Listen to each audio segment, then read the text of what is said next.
다 같이 기도하심으로 11월 26일 마지막 주 예배로 하나님께 나아갑니다.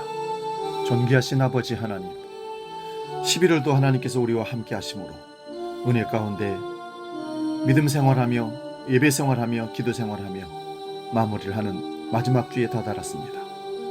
하나님의 지키심과 인도하심을 감사드리고 12월은 기다림의 달, 소망의 달, 우리가 믿음으로 인내하며 기다리는 복된 달 되도록 역사하여 주옵소서. 오늘도 마음을 다하고 정성을 다하는 영과 진리의 예배가 우리 가운데 일어날 수 있도록 성령 하나님 주장하여 주시옵소서. 주님께서 친히 우리와 함께 하심을 믿습니다. 임마누엘 하시는 주님을 12회에도 기다리며 믿음으로 나아가기를 결단하며 이제는 사도신경으로 우리 신앙을 고백합니다. 나는 전능하신 아버지 하나님, 천지의 창조주를 믿습니다. 나는 그의 유일하신 아들 우리 주 예수 그리스도를 믿습니다.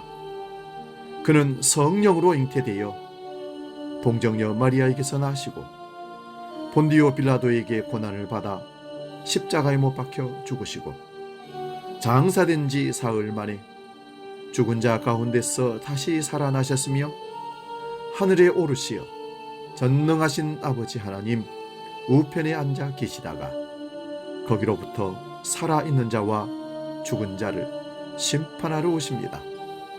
나는 성령을 믿으며 거룩한 공교회와 성도의 교제와 죄를 용서받는 것과 몸의 부활과 영생을 믿습니다.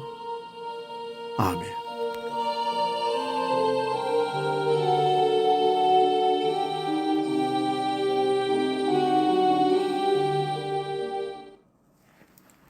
찬송가 337장 내 모든 시험 무거운 짐을 함께 찬송합니다.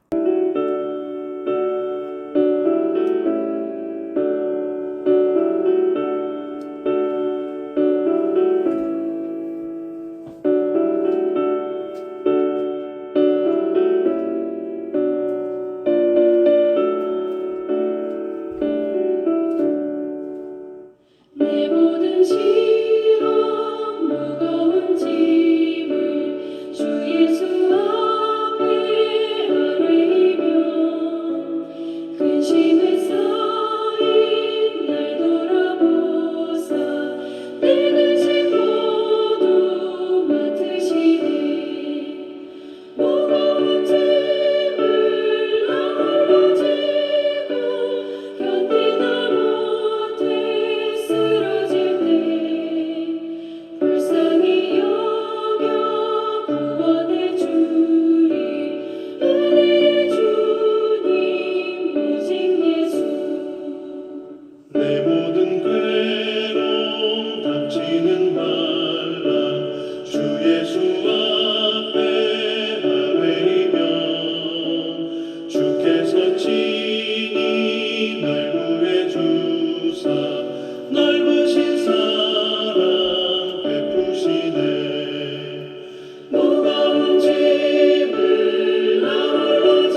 오늘 우리에게 주시는 하나님 말씀은 구약성경 욥기 42장 1절에서 6절의 말씀입니다. 구약성경 804면에 있습니다. 제가 이 말씀 봉독할 때 살아계신 하나님의 음성을 들을 수 있기 바랍니다. 욥기 42장 1절에서 6절 지금 봉독합니다. 욥이 여호와께 대답하여 이르되 주께서는 못하실 일이 없사오며 무슨 계획이든지 못 이루실 것이 없는 줄 아오니 무지한 말로 이치를 가린 자가 누구니이까? 나는 깨닫지도 못한 일을 말하였고 스스로 알 수도 없고 헤아리기도 어려운 일을 말하였나이다. 내가 말하겠사오니 주는 들으시고 내가 주께 묻겠사오니 주여 내게 알게 하옵소서. 내가 주께 대하여 귀로 듣기만 하였사오나 이제는 눈으로 주를 배옵나이다. 그러므로 내가 스스로 거두어 드리고 티끌과 제 가운데에서 회개하나이다. 아멘. 오늘 봉독한 말씀으로 영혼의 어두운 밤, 이런 제목으로 말씀을 상고하면서 비차 은혜를 나눕니다. 영혼의 어두운 밤. 영혼의 어두운 밤이라는 용어는 16세기 수도사 십자성의 요한이 수도원 개혁운동을 일으켰다가 그의 영향력이 점점 커지자 수도원 개혁운동을 반대했던 수도사들이 그를 납치해서 톨레도 수도원이라는 곳에 11개월 동안 감금을 했습니다. 그는 그곳에서 하나님과 깊은 교제를 나누게 되었고 깊은 기도를 하게 됩니다. 그가 당시 경험한 영적 체험을 시로 기록했는데 그 시 해설서가 바로 영혼의 어두운 밤인데 여기서 처음 사용된 용어라고 합니다. 그 책은 이유를 알 수 없는 고난 속에서 괴로워하는 많은 성도들에게 길잡이가 되었습니다. 그 책에는 독방에 갇혀 억울하고 고생한 얘기가 하나도 나오지 않습니다. 오히려 어두운 독방에서 경험한 하나님의 따뜻한 위로와 권면을 설명해 줍니다. 하나님과 더 친밀한 연합 속으로 들어가기 위해서는 반드시 좁은 길을 통과해야 하는데 그 길이 바로 영혼의 어두운 밤이라는 것입니다. 그 책에서는 어두운 밤을 통과하지 않고서는 하나님을 깊이 만날 수 없다라고 말합니다.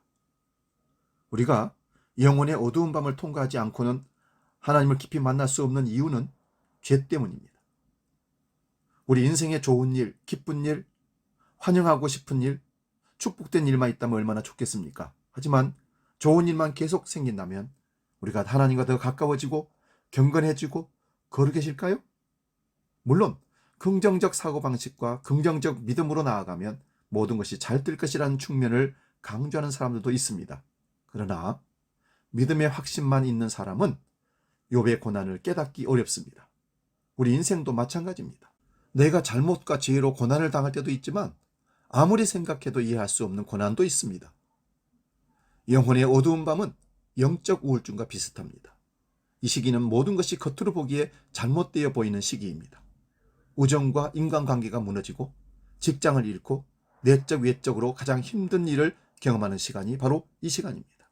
욥은 하나님이 자랑하실 만한 동방의 의인이라고 했습니다. 그 시대 인물 중에서 하나님과 가장 가깝고 하나님을 경외하고 하나님을 사랑하고 순종하는 사람이었습니다. 그는 의로운 사람이었습니다. 세상 사람들이 부러워할 축복도 받았습니다. 경건함과 동시에 많은 사람들이 부러워하는 복을 누렸다는 말씀입니다.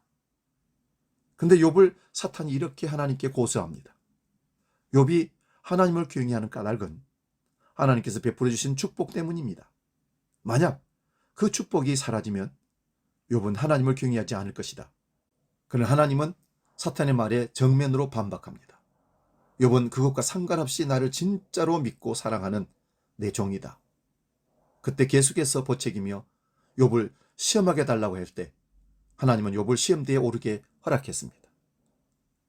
욥은 자신이 받은 축복 때문에 하나님을 경외하는지 아니면 축복이 없어도 하나님을 경외하는 사람인지 시험하려는 것입니다.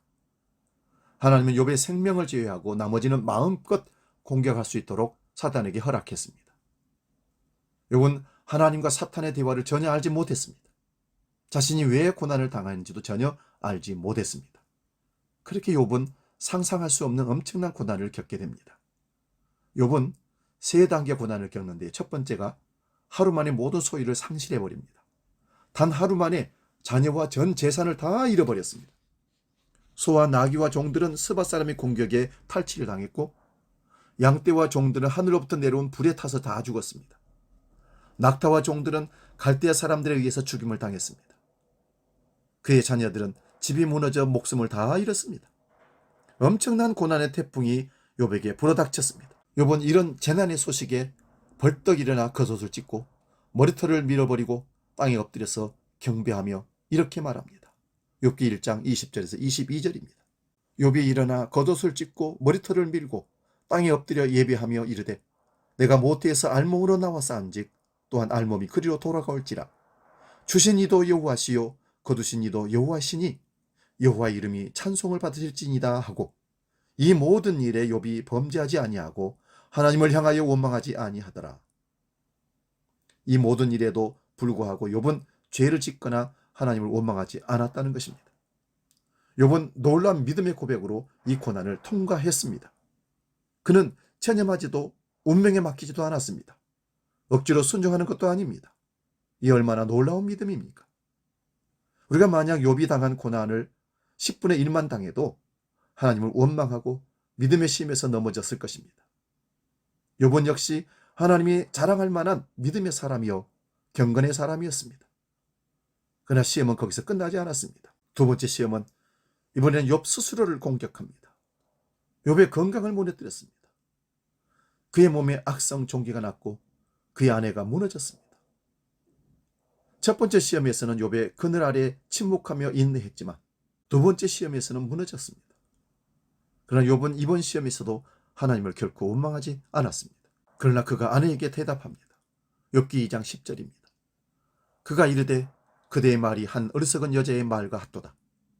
우리가 하나님께 복을 받았은즉 화도 받지 아니하겠느냐 하고 이 모든 일에 욥이 입술로 범죄하지 아니하니라. 이 모든 일에도 불구하고 욥은 입술로 죄짓지 않았습니다. 두 번째 고난에도 하나님에 대한 믿음이 변질되지 않았다는 말씀입니다. 그런데 욥에 대한 시험은 아직 끝나지 않았습니다. 세 번째, 이번 시험은 오랜 기간 동안 압박에 오는 고통을 견뎌야만 했습니다.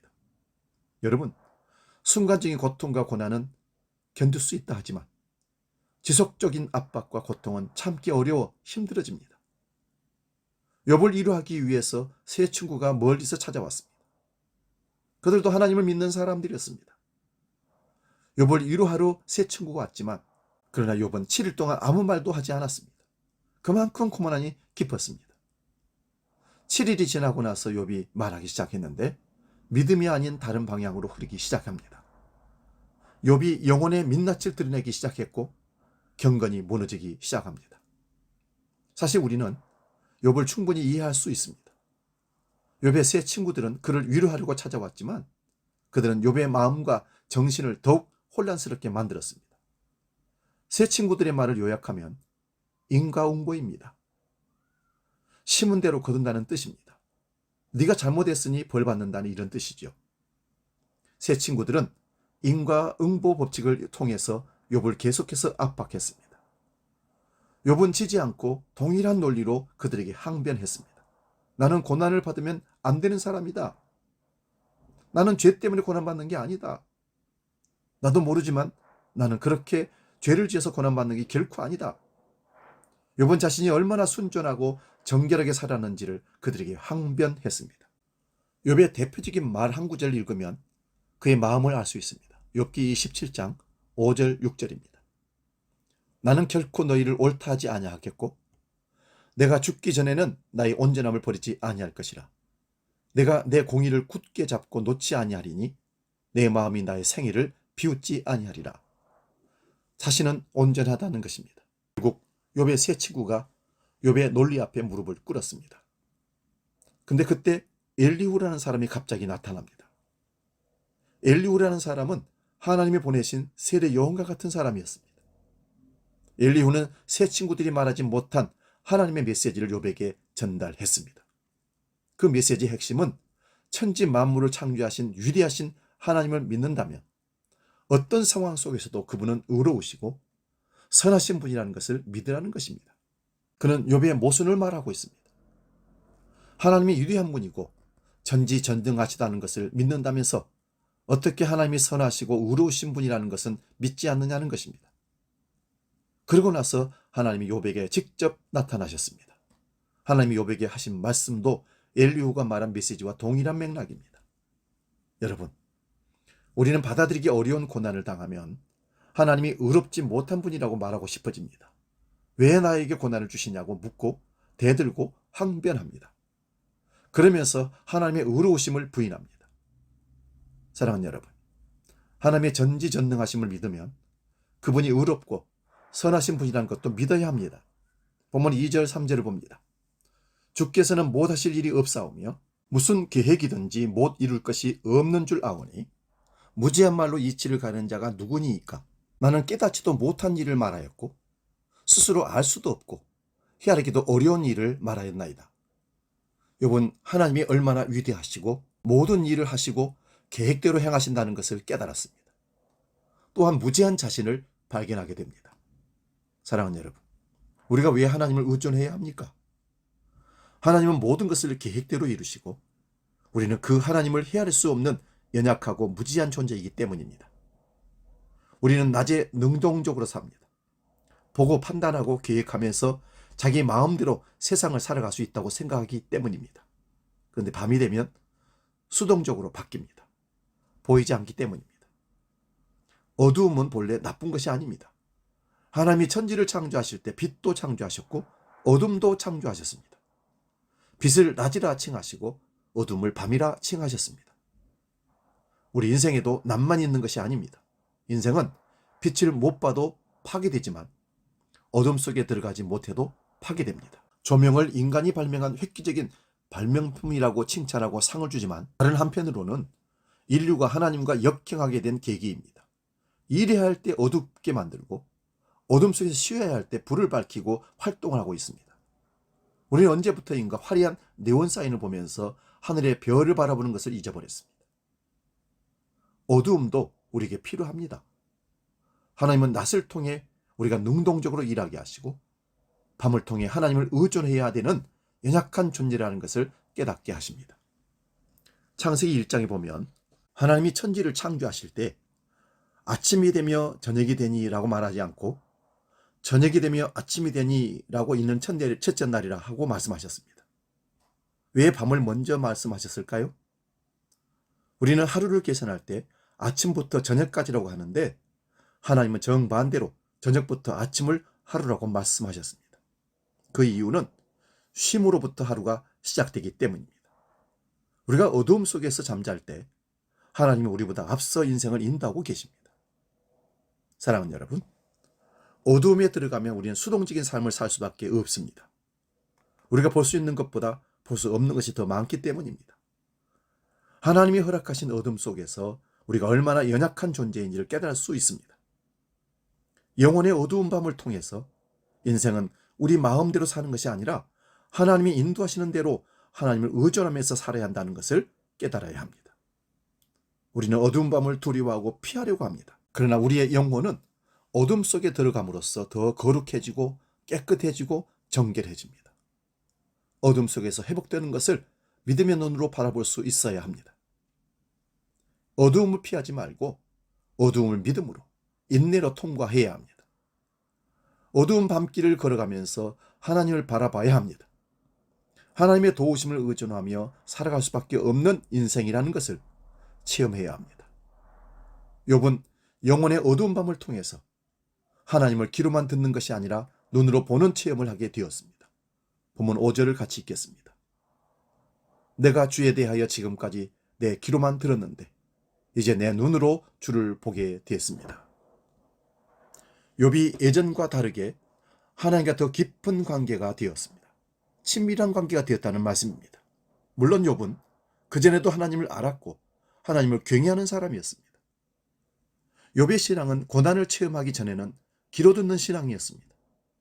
사랑하는 여러분, 귀로 듣는 신앙에 머무르면 문제가 생깁니다. 귀로만 들었기 때문에 의심이 생기고 비판하고 받아들이지 않는 것입니다. 그러나 자신의 눈으로 보고 체험한 신앙은 부인할 수 없고 고백도 더 깊어집니다. 하나님은 영혼의 어두운 밤을 통해서 귀에 머무는 우리의 신앙을 눈으로 직접 보고 체험하는 신앙으로 변화시켜 주십니다. 축복된 일, 긍정적인 일, 좋은 일, 우리가 원하는 일만 일어나고 우리 눈으로 하나님을 보게 되면 얼마나 좋겠습니까? 그러나 죄 가운데 있는 우리들은 어쩔 수 없이 영혼의 어두운 밤을 통과해야만 합니다. 그래야 귀로만 머물던 신앙이 눈으로 주의 영광을 보고 느끼는 신앙으로 변화가 됩니다. 본문 6절을 봅니다. 그래서 내가 스스로 탄탄하며 티끌과 죄를 뒤집어쓰고 회개합니다. 욥의 친구들이 인과응보의 법칙을 적용하며 욥에게 네가 무슨 잘못을 했으니까 하나님의 벌을 주시는 거 아니냐, 무슨 잘못을 했는지 빨리 찾아보고 회개하라고 말했습니다. 그래서 욥은 자신은 회개할 것이 없는 사람이라고 항변합니다. 욥의 말은 인간적으로 보면 옳은 말이었습니다.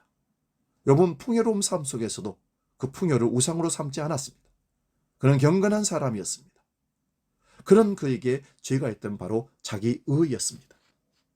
다른 사람보다 더 깨끗하게, 경건하게, 올바르게, 성실하게 살아가는 사람들 마음속에도 영적 교만이나 자기 의라는 죄가 있을 수 있습니다.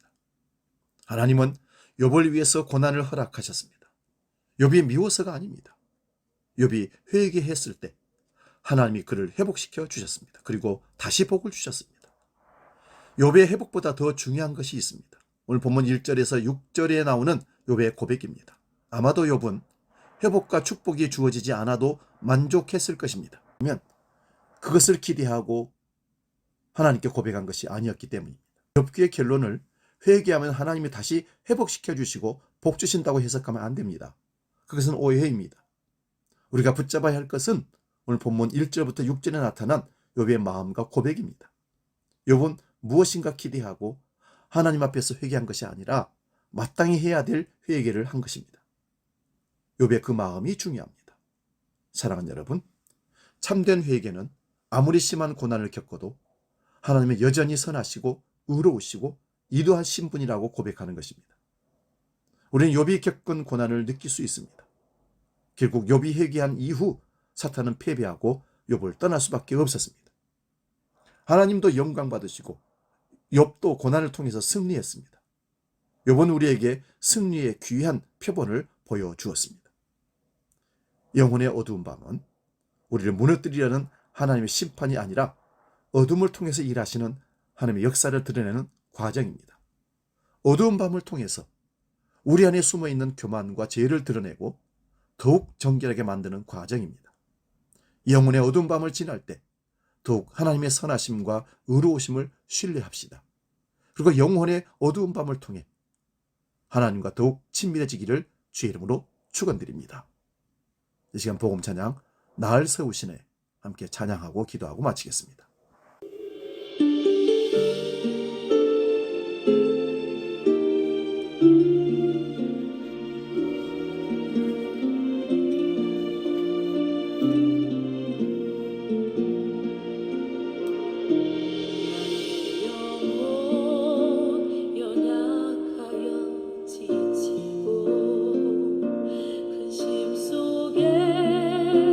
내 맘 눌릴 때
거룩하신 하나님, 우리가 영혼의 어두운 밤에 처할 때, 두려워하고 답답하여 하나님을 원망할 때 욥을 생각하게 하시고 그 어두운 밤에도 우리 곁에 계셔서 함께 하심을 잊지 않게 하여 주옵소서.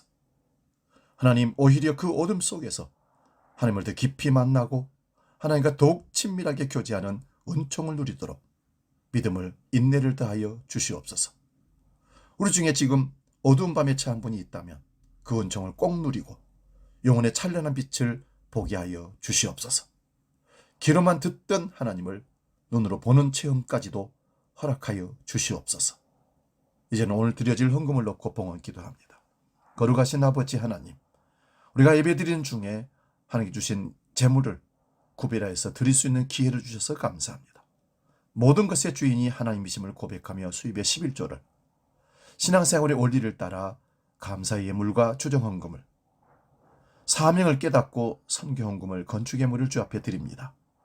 우리 마음의 신앙의 고백을 그대로 받아주시고 흠량하여 주시오며 이 땅에 살면서 모든 것의 주인이 하나님이시며 채우시고 인도하신 이도 하나님이신 것을 깨닫고 욥처럼 하나님만을 감사하며 찬양하는 일생이 되게 하여 주옵소서.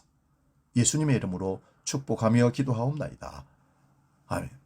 찬송가 317장 내 주 예수 주신 은혜 함께 찬송하며 봉헌하겠습니다.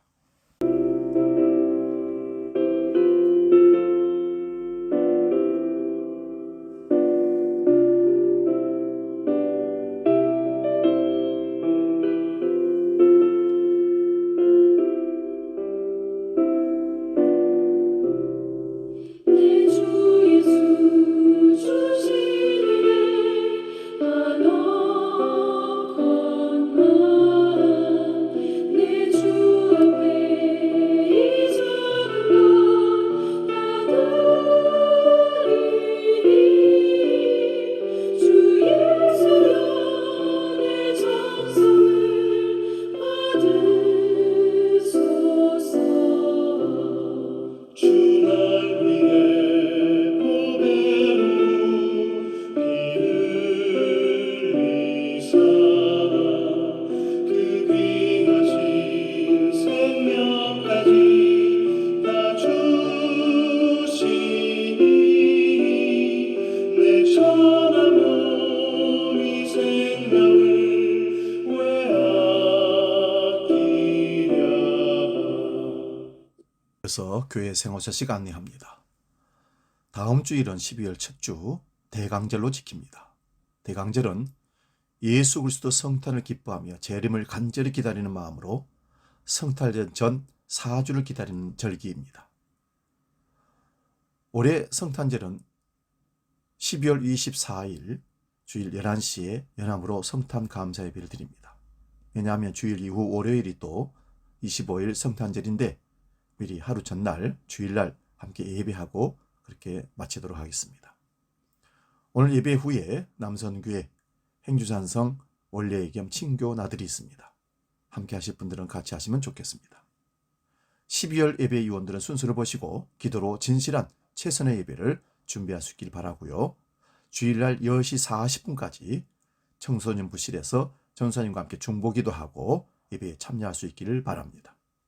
환우들을 위해서 기도해 주시 바랍니다. 이상철 집사님, 안숙자 권사님, 그리고 김수미 집사님, 친정어머니, 쾌유를 위해서 기도해 주시기 바랍니다. 이제 결단 찬송 우리에게 향하신 복음 찬양하고 축도하고 마치겠습니다.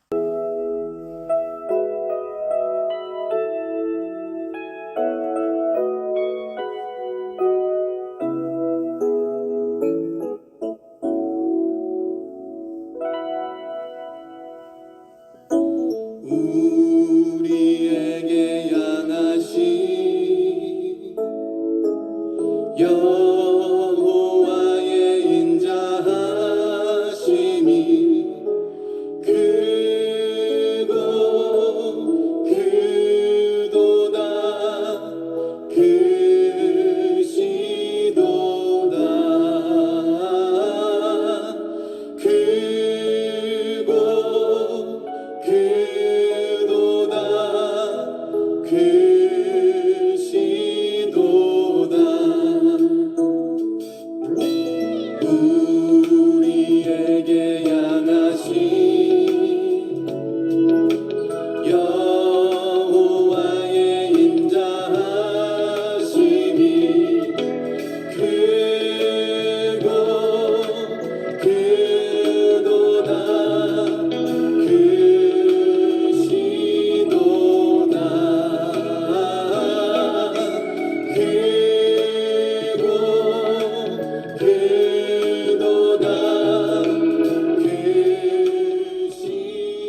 기도하겠습니다. 거룩하신 아버지 하나님, 영혼의 어두운 밤에 주님을 깊이 만나는 체험이 있게 하시고 귀로만 듣던 하나님을 눈으로 배없는 축복을 누리게 하여 주옵소서.